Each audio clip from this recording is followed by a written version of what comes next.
कहानी का शीर्षक है लालच का फल। पहाड़ी की तलहटी में एक सुंदर गांव था। जैसा सुंदर वो गांव था, वैसा ही सुंदर उस गांव का नाम था सुंदरनगर। गांव सुंदरनगर में वैसे तो सुख शांति का वास था, लेकिन वहां के सरपंच की पत्नी कोकिला बड़े ही दुष्ट स्वभाव की स्त्री थी।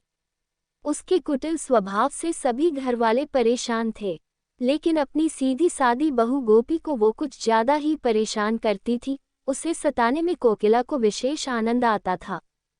बेचारी गोपी सुबह मुंह अंधेरे बिस्तर से उठकर काम पर जुट जाती और अर्धरात्रि होने पर ही बिस्तर में सोने को मिलता था।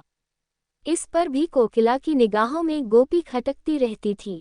एक दिन सुबह गोपी घर में झाड़ू बुहारी कर रही थी कि उसकी सास कोकिला वहां आए और बोली, तेरे हाथों में जान नहीं है क्या? जरा जल्दी जल्दी हाथ चला, मैं मंदिर जा रही हूँ। मेरे आने तक खाना तैयार रखना, आते ही खाऊंगी। और सुन, एक भी दाना अन्न का बर्बाद न होने पाए। गोपी क्या कहती बेचारी, चुपचाप स्वीकृति में गर्दन हिला दी। घर की सफाई करके गोपी तुरंत खाना बनाने में जुट गई। खाना बनाते समय वो सोच रही थी, एक पल के लिए भी तो चैन की सांस नहीं ले पाती, लेकिन सासू जी है कि हर काम में मनमेख निकालती हैं, उनके ताने देने की आदत न जाने कब जाएगी। तभी बाहर से दरवाजा खटखटाने की आवाज आई। गोपी ने सोचा, अभी भोजन तैयार ही हुआ है, लगता है सासूजी जल्दी लौट आई हैं।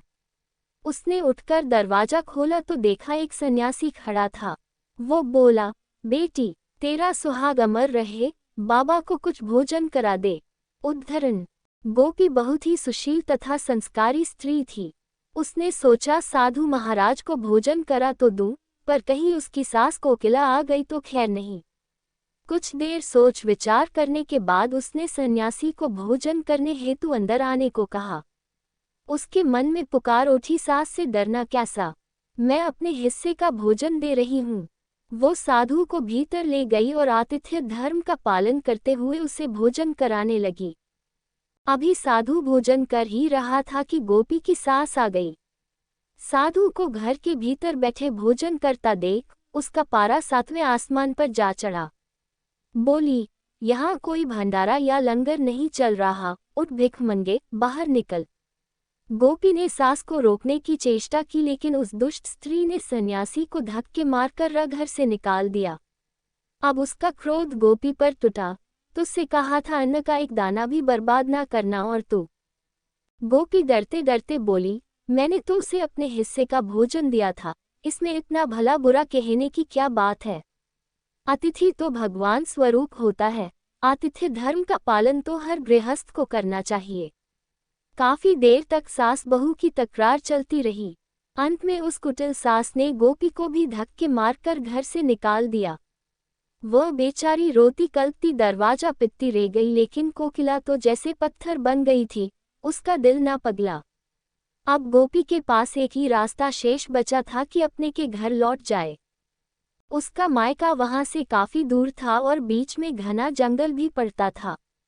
गोपी भूख प्यास से निढाल चली जा रही थी, अचानक जोरों से बादल गरजे और मूसलाधार वर्षा शुरू हो गई। वर्षा से बचने के लिए उसने एक पेड़ में शरण ली, लेकिन वर्षा का वेग इतना तीव्र था कि बचना मुश्किल हो गया। उसी पेड़ में एक कोटा बना था। गोपी यह सोचकर उसमें घुस गई कि वर्षा रुकने पर बाहर निकल आऊंगी। वास्तव में वो पेड़ 2 राक्षसियों का निवास स्थान था। वो भी वर्षा से परेशान होकर पेड़ की ओर ही आ रही थी। एक बोली, अब तो चला भी नहीं जाता, मन तो कर रहा था कि सोना टापू चली जाओ।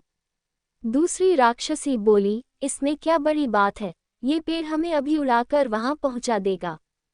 कहकर दोनों पेड़ की शाख पर बैठ गई। उधर थकी हारी गोपी की कोट में घुसते ही नींद आ गई थी, लेकिन पेड़ के उड़ने से लगने वाले झटकों से उसकी नींद खुल गई। पेड़ को उल्टा देखकर वह घबरा गई थी। एक कसर बाहर झांककर देखने से पूरी हो गई, जब उसने पेड़ की साख पर 2 राक्षसियों को बैठे देखा। अंततः उसने परिस्थितियों से समझौता करते हुए सोचा, जो होगा अच्छा ही होगा। कुछ ही देर की उड़ान के बाद वो पेड़ सोना टापू पहुंचकर उतर गया। दोनों राक्षसियों को भूख लगी थी, सो वो दोनों शिकार की तलाश में निकल गई। उनके जाने के बाद डरी सहमी गोपी कोट से बाहर निकली और चैन की सांस भरते हुए हाथ पांव सीधे किए। जैसे ही उसने सोना टापू पर फैली रेत देखी तो चौंक कर बदबदा उठी, ये रेत तो चमचमा रही है। फिर उसने रेत हाथ में उठाई तो जोर से चिल्लाए, अरे ये तो सोने की रेत है। अपनी धोती के आंचल में वो जितनी रेत बांध सकती थी बांध ली और पुनः कोट में घुस गई। तभी दोनों राक्षसियों पेड़ की ओर वापस आए। एक बोली, भरपेट खाकर तृप्ति हो गई, अब वही लौट चलते हैं जहां से आए थे। थोड़ी ही देर में वो पेड़ फिर वहीं पहुंच गया। राक्षसियों से पकड़ी जाने की भय से गोपी उसी कोट में ही छिपी रही। जब किसी कार्यवश वो वहां से गई तो वो बाहर निकल आए और घर की ओर चली गई।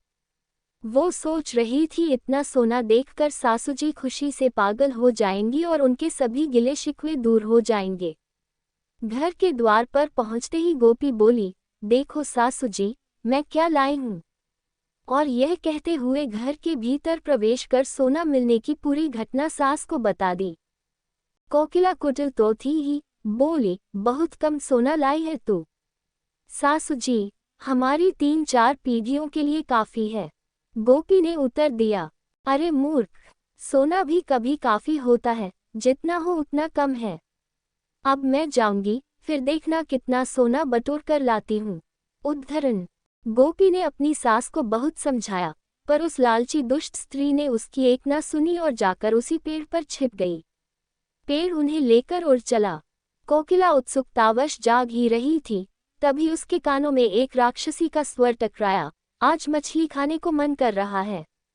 दूसरी ने उत्तर दिया, चलो मत्स्य द्वीप पर चलते हैं, वहां बहुत मछलियां मिल जाएंगी खाने को। उद्धरण। उनकी बातों को सुनकर कोट में बैठी लालची कोकिला स्वयं पर संयम न रख सकी और बोल पड़ी, अरे तुम सोना टापू क्यों नहीं जा रही।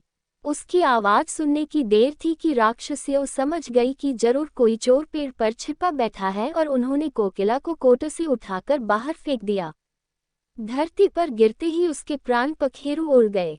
इस कहानी से हमें ये सीख मिलती है कि मनुष्य को लालच कभी नहीं करना चाहिए।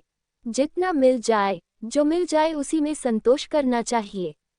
अधिक पाने की लालच में हाथ आया भी जा सकता है। ये भी ध्यान रहे कि लालची व्यक्ति का हश्र एक दिन कोकिला जैसा ही होता है।